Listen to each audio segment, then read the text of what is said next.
One thing about being on a set with Butler Media is that everybody's input is important. It may not be what they finalize with what they do, but the input is important. Before the cameras were rolling or anything, you could tell that it was really going to be something special. I could see people on crew were setting up, which was really just two people, I think, that day. And it was me, and Gunnar was there, and Kyle had just arrived, and we were in costume. And, it was going to be a long week, and you could see that. But I was also this excitement there that we were going to do something really, hopefully memorable.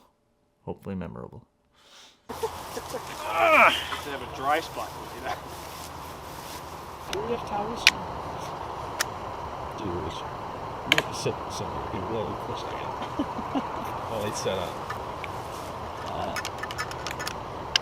Dog, I really can't feel my feet. Something funny? In South Carolina, it was October, so daytime was like 60 something, not bad, but the mornings were it's like 30 degrees probably. Sorry, I can't feel my hands. Aside from my hands, feet, nose, and ears, it's pretty warm. That's fun. That was one thing that we never really considered before showing up to set, or at least I certainly didn't, was how cold it was going to be. Because I was not prepared for that. I was wearing a flannel, and it was just barely above 35 maybe. It was cold. Check, 1, 2, 3. Perfect. Alrighty. First of all, I was so nervous.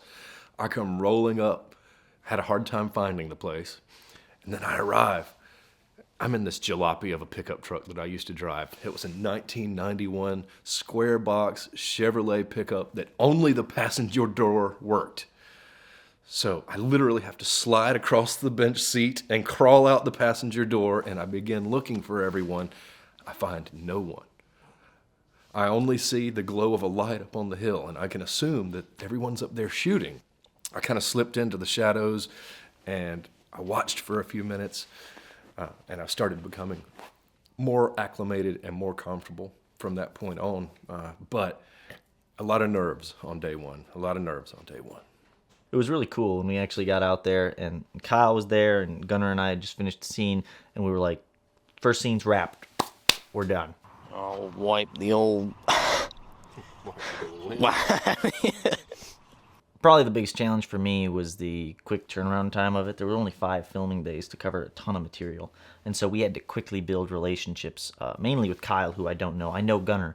I've known him for a while, so we already have worked with each other. I know where he's at. I can communicate with him, and we can sort of figure out and feel out the chemistry between characters. Whereas with Kyle, that was just a new person into the mix that it was interesting to see where it was at. And the first scene we filmed with him actually was the scene with the harmonica by the water. Hey Gunnar, can you fix your pants leg for me? What's wrong with it? Oh! You gotta be kidding me. And I wasn't really in that. I got to observe. And once I saw kind of the way it was going to play, I thought, this is never going to work. No, I thought, this is going to work.